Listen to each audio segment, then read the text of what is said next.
대한민국을 위해 한국방송광고공사 공익광고협의회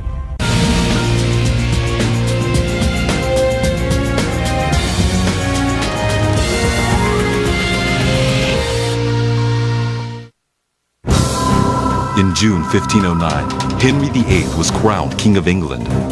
His rule would be decadent and brutal, and it would alter the course of history. When Henry tore the Catholic Church apart, seizing its power and money for himself, his people would pay a great price: bloody foreign wars, and at home, the death of anyone who stood in his way. This was a reign of terror, and still, it saw a modernization program more ambitious than anything that had gone before. It really is a construction on a massive scale. That is phenomenal. That is unbelievable. The king invested the equivalent of billions constructing castles, palatial homes, and a new royal navy. In the 500 years since his death, the world Henry created has all but disappeared. But now, our investigators intend to piece it back together again. They will rediscover what he left behind in wood, bricks, and mortar. They will recreate the splendor and majesty of the lost world of Henry VIII.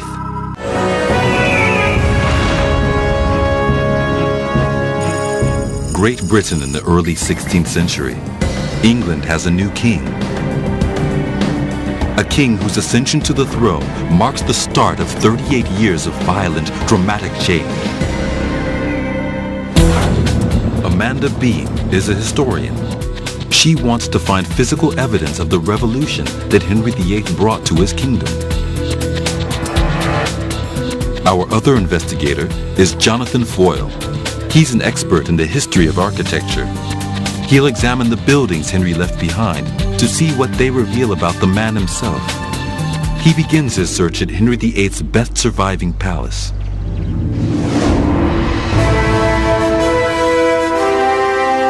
Hampton Court dates back to 1515 and embodies the architectural style of the Tudor period, an era named after the king's own family dynasty.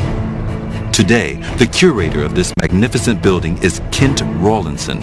Great to see you. Very good to have you What here. an overwhelming place this is, isn't it? Isn't it remarkable? Truly palatial in scale. What is it about this palace that tells you it's Tudor? When you come and look at Hampton Court, it's almost like it's the architectural manifestation of Henry VIII. So you've got these very bright red small bricks with this wonderful, what we call diaper patterning. It's this crisscross in black burnt bricks. There's presumably a sudden demand for a vast quantity of bricks in this area. Who makes them? Do you know where they come from and how long this took to build? Yeah, we have the building accounts for the bricks, and you literally have millions and millions of bricks being produced. And what I think is astonishing about that is a lot of those bricks are being produced in the park here. So it's as if Hampton Court is almost rising out of the ground. Henry VIII's craftsmen used bricks to dazzling effect.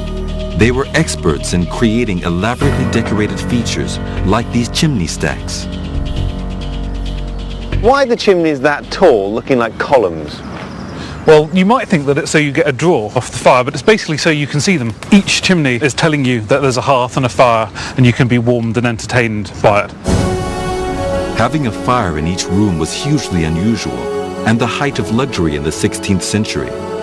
Even the smartest houses would make do with a shared fire in a central hall.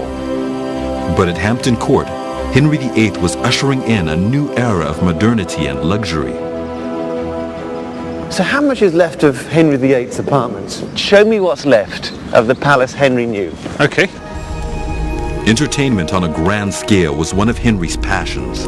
Hampton Court once boasted huge kitchens covering 36,000 square feet that operated like an industrial production line. They prepared hundreds of thousands of meals a year to be served in the palace's Great Hall. So here you are. It's an extraordinary space. The Great Hall. It's simply great. It's truly overwhelming. Is that the point? Absolutely. It's making you small. It's making you tiny in Henry's presence. So this is like an architectural representation of Henry VIII. It's the scene setter. As you come in here and you think, oh my lord, it's just astonishing. The soaring vaults of the Great Hall were the crowning glory of Henry VIII's Hampton Court. But much of what was constructed in his time is hidden by other, later structures. To truly grasp the scale of what was achieved here, Jonathan climbs 112 steps to the highest point of the palace. This has got to be the best roof terrace in the world, Kent. Well, absolutely. And it's also the only place to come and get a real sense of the scale of this palace. We came in through the gatehouse there, didn't we? We did. You've got the gatehouse there. Went through the courtyard, up into the Great Hall. Yeah, that huge building there is the Great Hall that we were just in. So over there, what's that about? All of this, which is now the Baroque Palace, was built around 1700. This courtyard is a courtyard that Henry VIII had, but it's just new buildings around it. In the 5 centuries since Henry VIII's death, the vast majority of his buildings have been lost, replaced by the Baroque architecture that we see today. But from what remains from the King's Tudor period, Jonathan has learned the secrets of Henry VIII's engineering style. We can now strip away this late 17th century facade to restore the building to its former glory. We can reveal the palace that the great king knew.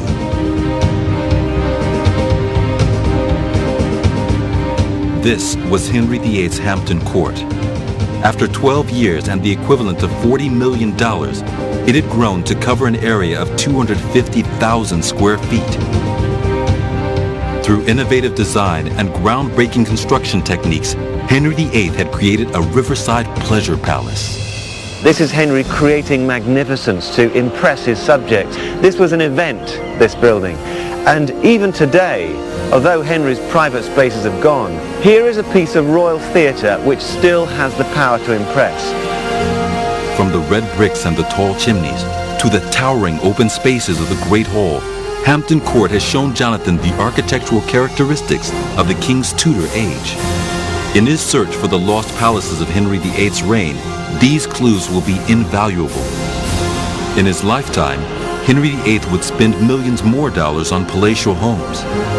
But that would be small change compared to the capital he would invest in his armed forces and defense.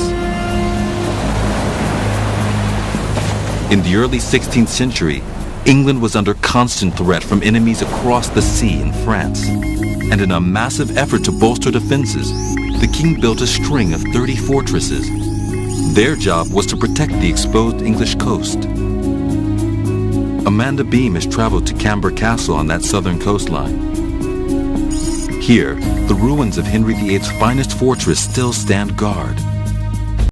The king had a hand in the design of his fortresses. He employed architects and engineers who were based at Hampton Court, and together they devised ingenious structures to maximize firepower and strength. Camber Castle was one of the largest of Henry VIII's artillery fortresses, and it was built to defend the strategically important Rye Harbor.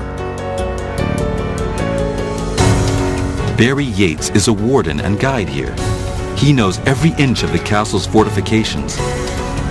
For a fortress that's supposed to guard the harbor, I can barely see the sea. No, today it's a mile away, but in Henry VIII's time it would have been 100 yards away.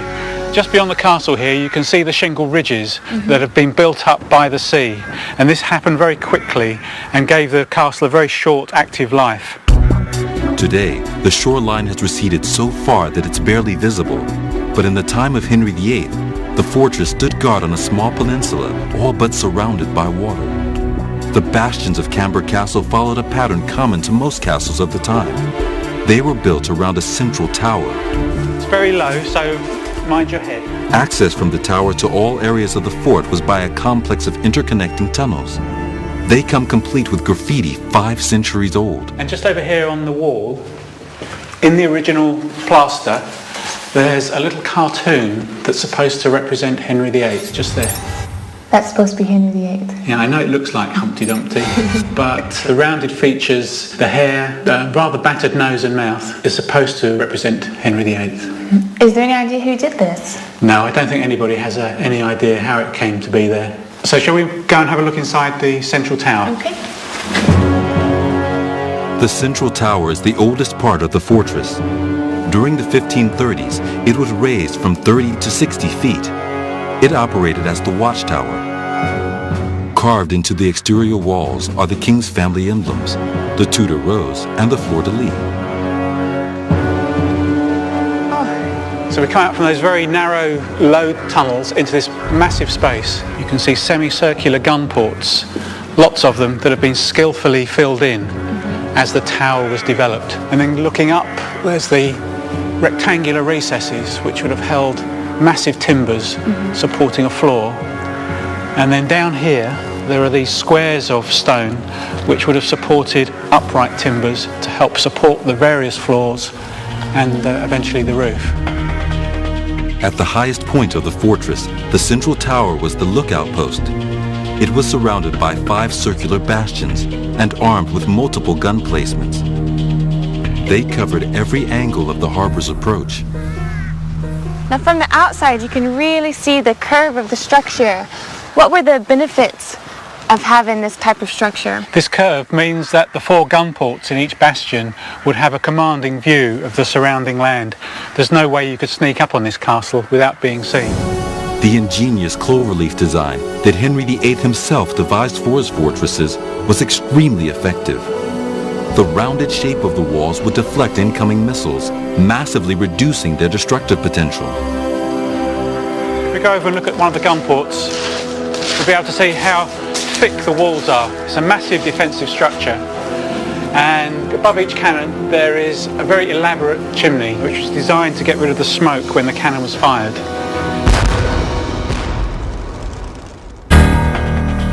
With 18 gun placements on the lower level and 22 ranged in sequence around the bastion's ramparts, the castle was equipped with huge firepower. It stood as a formidable deterrent to any would-be attacker.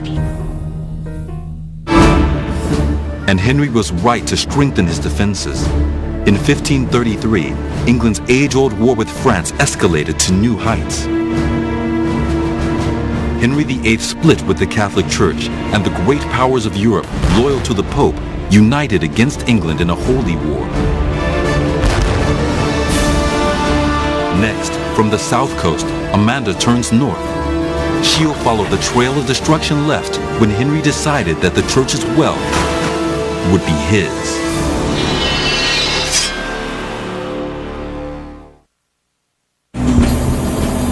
England in the 16th century. The modern era is dawning, and the driving force behind that change is the new king, Henry VIII.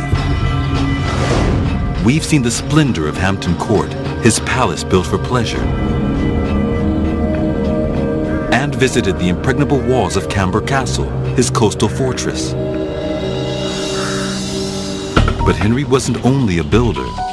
He was also a terrifying, destructive force. Now, Amanda Beam has traveled north with Jonathan Clark, an expert on medieval monasteries, to the spectacular ruins of Rievaulx Abbey.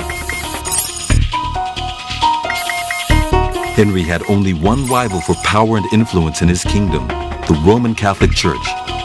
It dominated the lives of most ordinary people, and monasteries like Rievaulx Abbey grew wealthy on donations of land and money.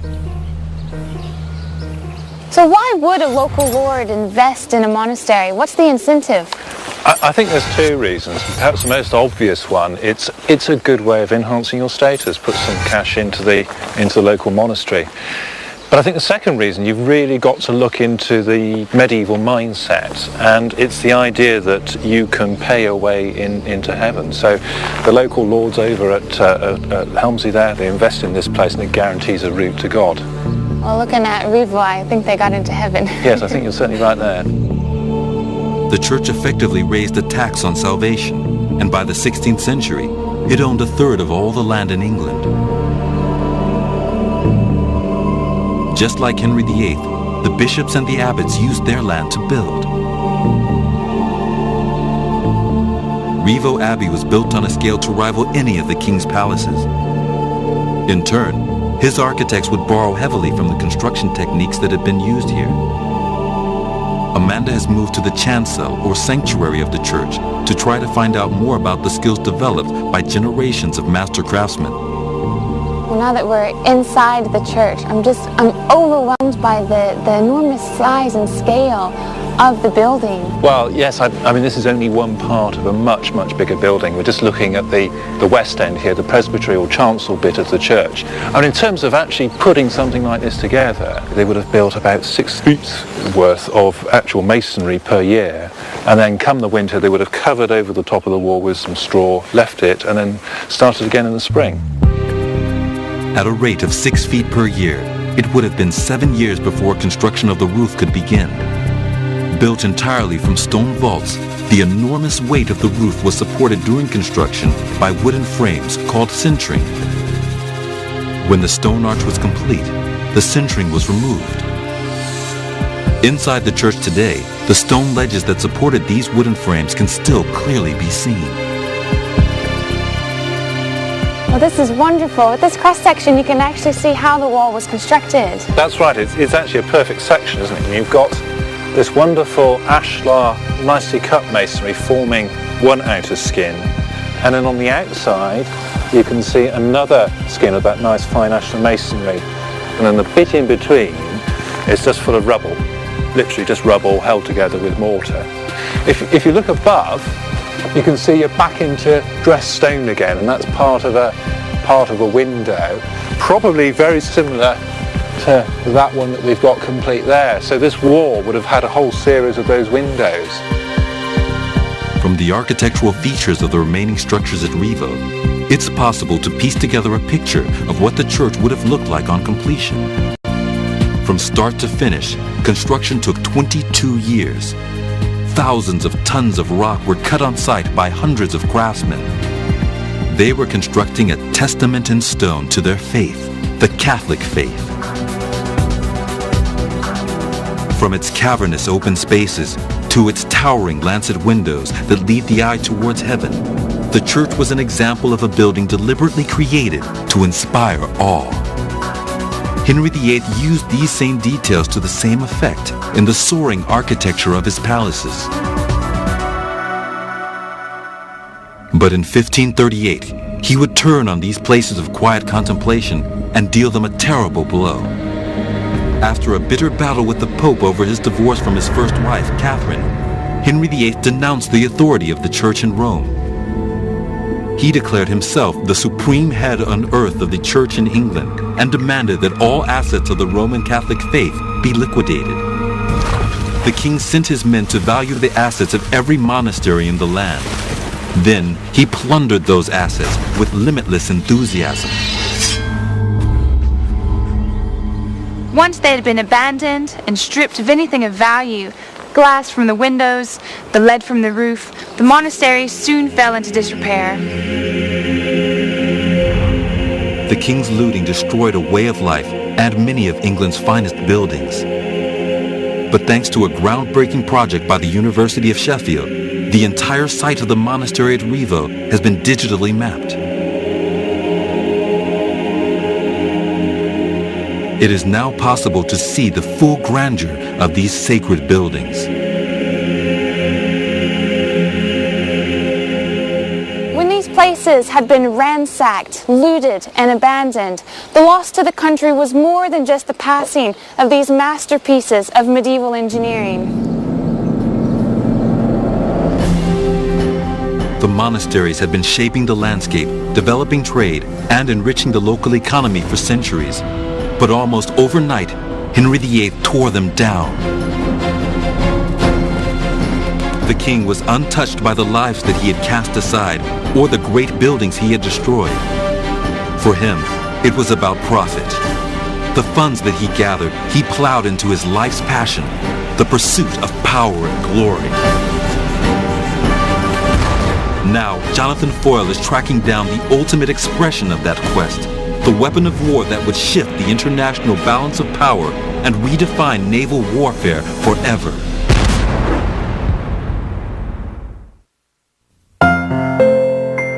내 차가 더러워질까봐 우리나라에 버렸습니다. 내 집에 냄새가 날까봐 우리나라에 버렸습니다. 내 배낭이 무거워질까봐 우리나라에 버렸습니다. 내 돈 드는 게 아까워 우리나라에 버렸습니다. 당신은 부끄럽지 않게 대한민국을 외칠 수 있습니까? 공익광고협의회. 제2차 세계대전. 그 누구도 보지 못했던 2차 세계대전의 이공계 컬러 영상.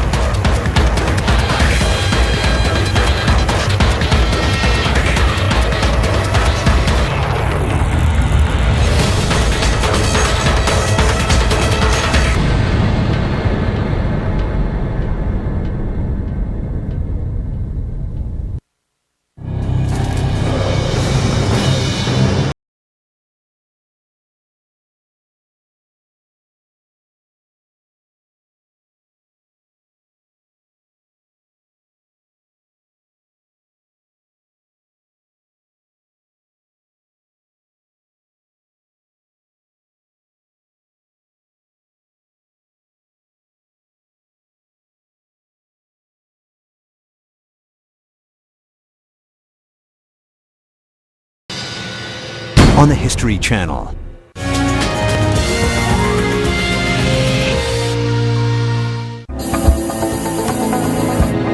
(16th century England), a time of massive change and upheaval.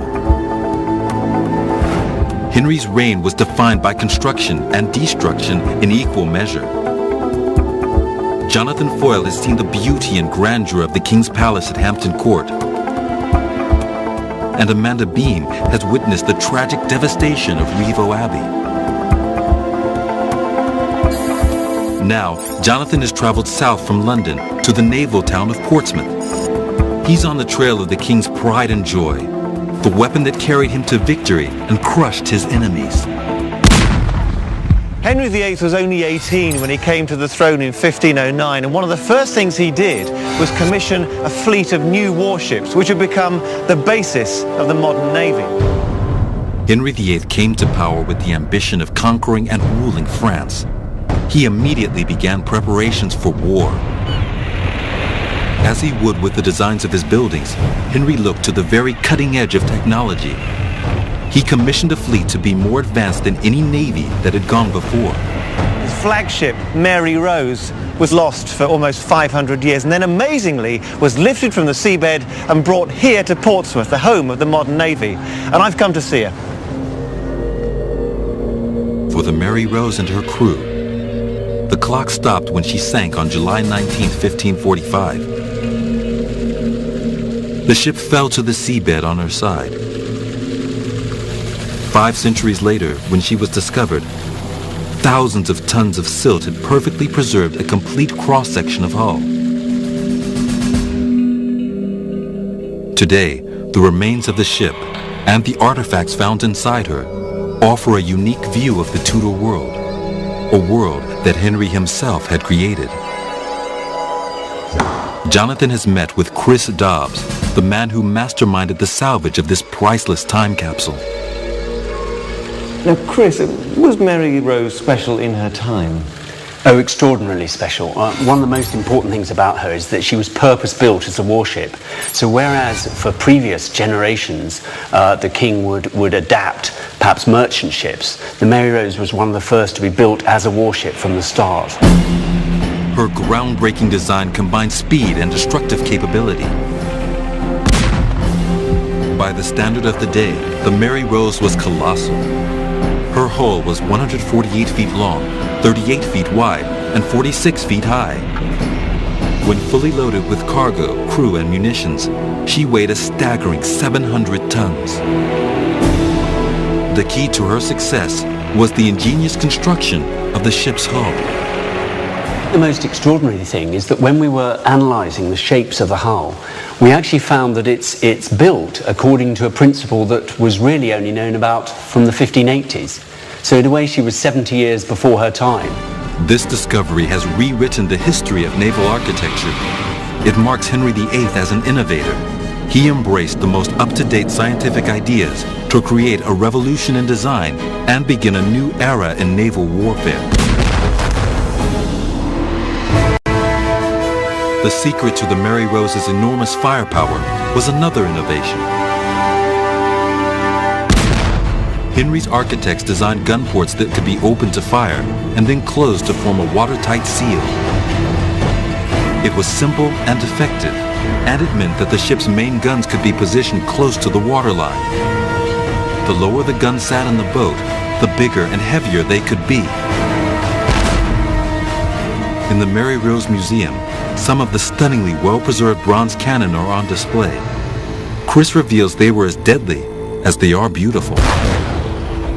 What do you fire from these? Quite a range of different items, and that was one of the advantages of the Mary Rose. They could fire stone shot, they could fire shot actually in small barrels which were like grenades almost. They could fire iron shot, lead shot. They really had a whole range of projectiles that they could fire from the different guns. It sounds deadly. Even though they've stopped firing loud, they still speak loud as objects, don't they? They tell you so much about the king, about warfare.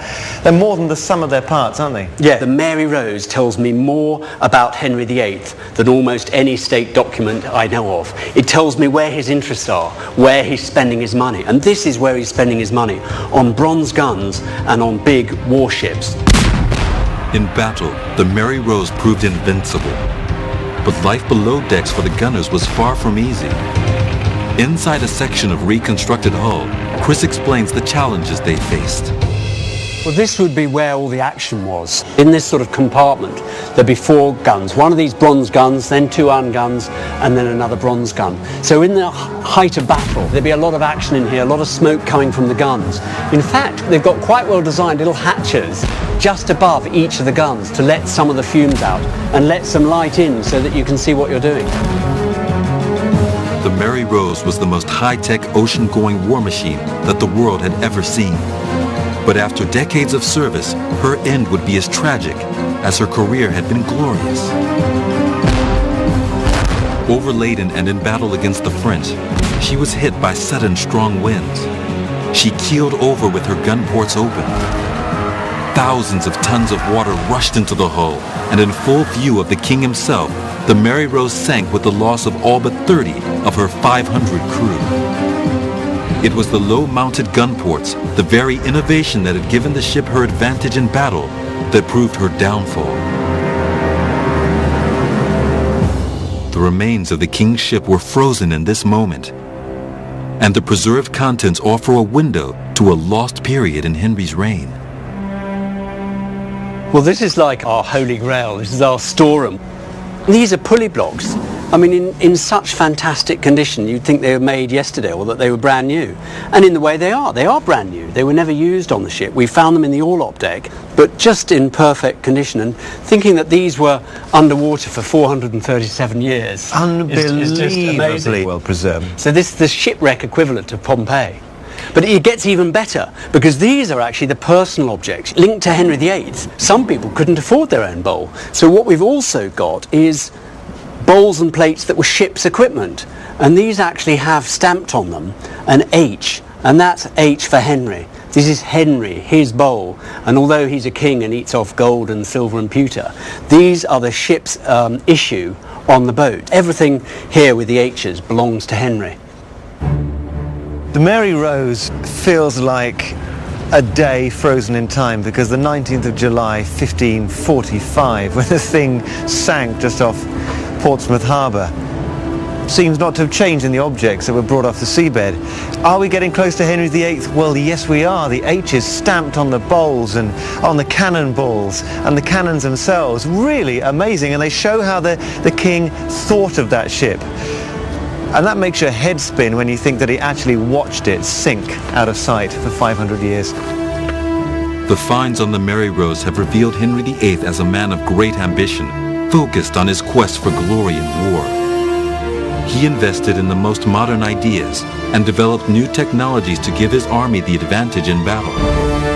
The Mary Rose was not replaced within Henry's lifetime, but her design remained the benchmark by which warships would be measured for centuries to come.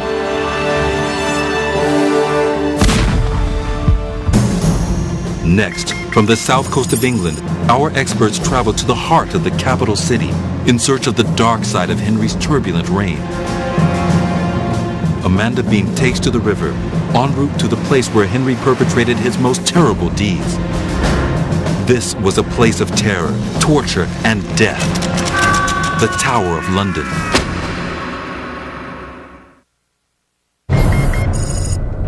England in the 16th century, Henry VIII is king. Through the structures he left behind, our experts are gaining an insight into a man who ruled with an iron fist. Builder, warrior, religious revolutionary, the king was as ruthless as he was creative.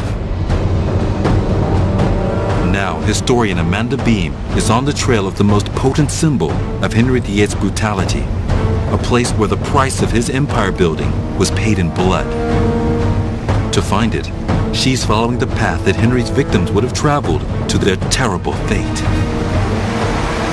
I am en route to a place that, although not built by Henry, has a sinister association with the dark side of his medieval court. Having split with the Catholic Church and declared himself supreme head of the Church in England, Henry VIII adopted the status of God's deputy on earth. This meant that the king's law was God's law, and to question it was sacrilege and treason. Traitors, Henry once said, were to be punished severely for the terror of others. The penalty for treason was death. Henry was ruthless in his enforcement of this law. During his years on the throne, he had 78,000 people put to death, the equivalent of 5 people a day for every day of his reign. In his capital, one place would be synonymous with the king's reign of terror, the Tower of London. For new prisoners, entry to the tower was by boat through Traitor's Gate. It's impossible to imagine the fear and terror that must have torn through these prisoners as they were led under that archway and through to the tower. Today, access to the tower through Traitor's Gate is walled up.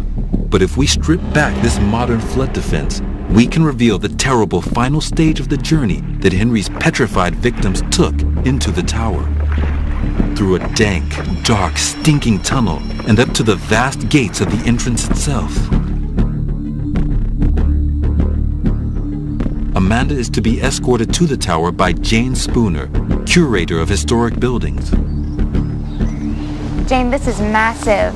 Very imposing structure. Coming in here, it's such an incredible feeling. Talk me through, when a prisoner arrives or a guest arrives, what would they have seen here? Once you come through the tunnel, which is now blocked, you come through these incredibly imposing gates. They would have disembarked onto a jetty, and then they would have walked up through these steps. Prisoners would have walked up here as they entered the Tower of London, and they may never have seen the outside of the tower ever again, depending on their fate. But the tower has not always been a place of incarceration and torture. In fact, it was originally built in 1078 to provide a base for royal power in the city of London. Over the centuries leading up to Henry VIII's reign, it was adapted and expanded to add a moat and a complex of ancillary buildings. The famous White Tower itself, so called because it used to be whitewashed, stands 90 feet high and is of massive construction. At their base, the tower walls are 15 feet thick. Traditionally, kings and queens stayed in the tower in the days leading up to their coronation. This was a custom that Henry observed with his first wife, Catherine of Aragon, and his second, Anne Boleyn. So obviously, Henry VIII didn't build the entire Tower of London. A lot of the structures were here before his reign, but what did he do to improve it, or what structures did he build while he was here? Well, there was one huge building and repair campaign in 1532 when the tower was being prepared prior to Anne Boleyn's coronation, which took place in 1533, and the preparations for that were vast.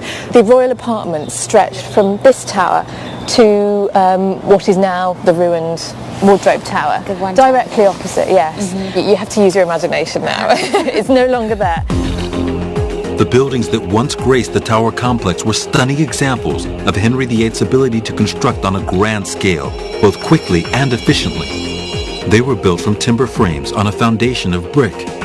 In effect, they were prefabricated structures. A great hall and watching chambers similar to the ones at Hampton Court were lavishly decorated with tapestries and fine plaster. the pièce de résistance of his representation of the tower in the 1530s was the attachment of these sort of stunning onion-shaped cupolas on top of the turrets of the White Tower. If you can imagine this image of monarchy supreme just towering over the whole proceedings, and that was really the backdrop to this incredibly magnificent coronation procession of Anne Boleyn, which began here at the Tower of London. It is ironic that 3 years later she returned as the King's prisoner, so I think the swiftness of her change in fate must have really weighed on her rather heavily. Faced with the dubious charges of adultery, incest, and treason, Anne Boleyn was sentenced to death and executed. The place where she was beheaded on the green of the Tower courtyard is marked today by a glass memorial. After Anne Boleyn's execution, Henry VIII transformed this royal palace into a prison. Though it had been designed to keep hostile armies out, the thick walls of the tower's many rooms proved just as effective at keeping people in. Many of the cells are etched with messages carved by their inmates. Like Anne Boleyn, most of the tower's prisoners were innocent. They still faced terrible torture. Confessions were extracted before they were executed by hanging, burning, or beheading. No one escaped Henry's wrath, and nothing would stand in his way.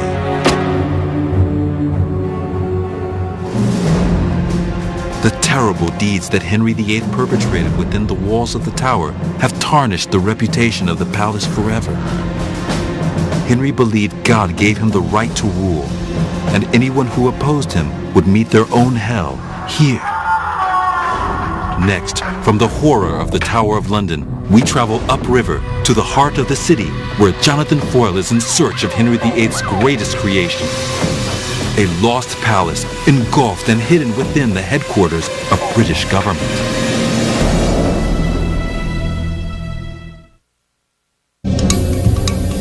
England in the early 16th century, and King Henry VIII is changing the face of his country. His early reign is marked by construction and destruction on a massive scale. We've seen the power of his navy and witnessed the demolition of an entire way of life.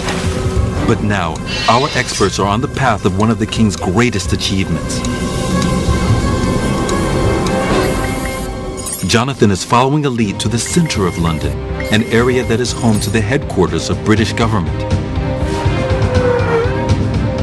He's been granted clearance to explore these top-secret buildings in search of the remains of Henry VIII's grandest palace.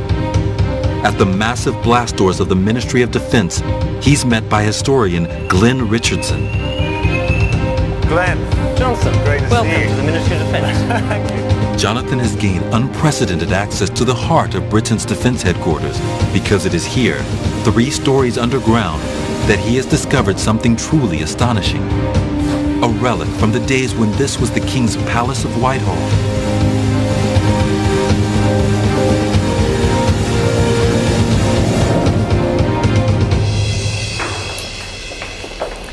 So here we are. That is so unexpected. And my first impression is that's one of the great unknown buildings of Tudor England. So it lives up to its promise? And then some.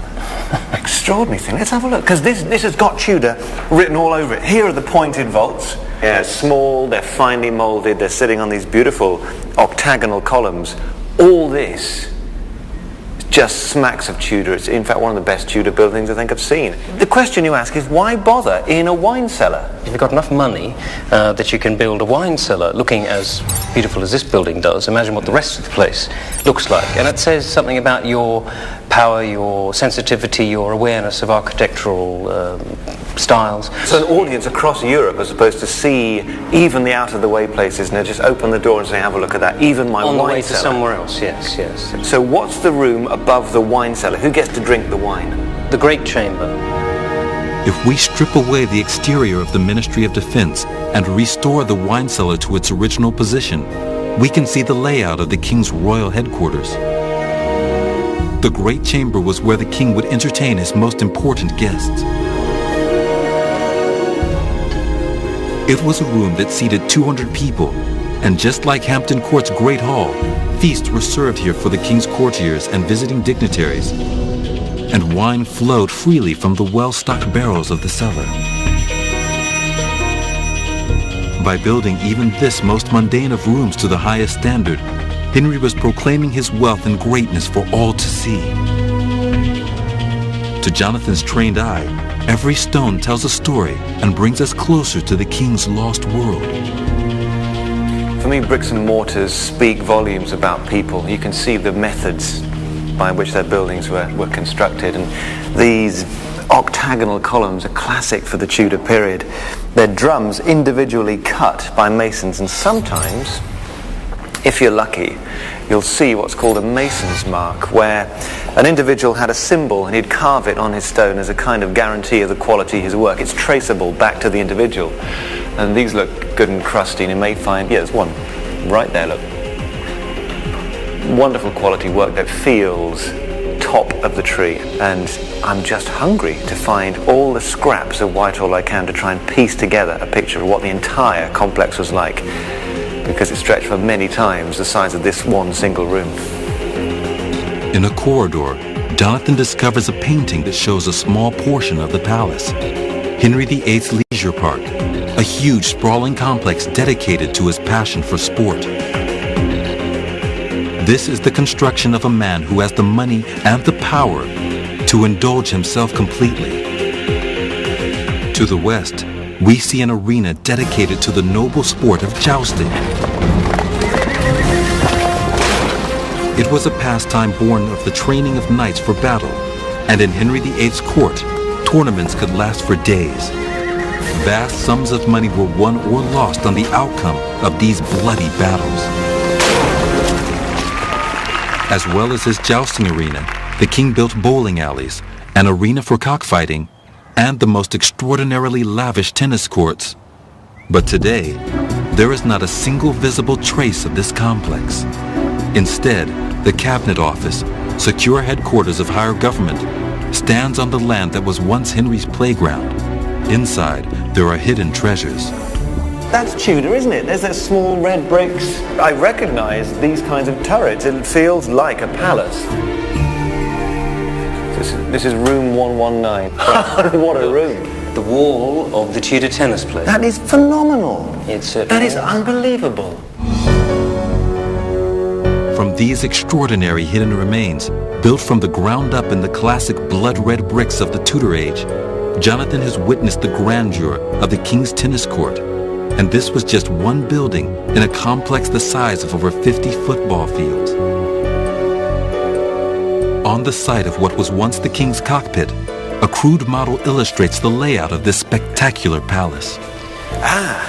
And here we have the model of Whitehall Palace in 1670. It's a few years after Henry. You see here the privy lodgings and the residential part of the palace. The Henry VIII wine cellar that we saw is there. I see. So there's a great hall, and then the wine cellar that we knew with the chamber above it before it was moved. That's right. And there's the tennis play on the other side, the park side. We saw that, a window in the middle, didn't we? And that buttress. And beyond this wall is where the cockpit was. So we are now there. Yeah. In the heart of the sports complex. So you can see the vast scale of it, a city in itself, as it were. As night falls over London, there's an opportunity to map the outline of Henry VIII's magnificent palace from high above the city in the spectacular London Eye. From the top of the London Eye, you jump from the model to an aerial view of modern London. You really see how big Henry VIII's palace was. Glenn showed me the remains of the wine cellar underneath the shiny roof there of the Ministry of Defence building. We were about 20 feet under its ground floor level. But that wine cellar was one tiny building on a compound of 24 acres, which was really a mini city within a city that stretched from Westminster Abbey, going past the dark patch where his tilt yard was, 700 foot long of jousting arena. And you would have seen the hall standing right next to the river with the apartments fronting this view. How amazing that would have been to anyone in a boat 500 years ago. And then you carry on walking past the service end and the stables, and you get to near where that modern looking station is there at Charing Cross. That whole half-mile run was one palace. And now look back to where the tilt yard was. It stretches out towards St James's Park, Henry's hunting ground. And at the far side of that, you'll see a comparatively tiny Buckingham Palace. Now figure out how Britain's monarchy presented themselves then compared to how they do now. In 1530, on the banks of the River Thames, Whitehall Palace stood as one of the greatest achievements of the King's reign. With over 1,500 rooms, it was the size of a small town and housed the King's entire staff, from politicians to porters, kitchen staff to courtiers, all in a style to rival any other palace in the world. Stretching along the river for over half a mile and covering an area of 3 million square feet, Whitehall was the largest royal residence Europe had ever seen. It was the ultimate expression of wealth, extravagance, and power. In his lifetime, Henry VIII expanded his royal authority and raised the English monarchy to new heights. But in the process, he tore the very fabric of his country apart. He crushed the monasteries, disbanded the church, and waged a bloody war in Europe. England today is defined in part by the actions of this once great man. But the bricks and mortar of every one of Henry VIII's stunning creations are tainted with the blood of his victims.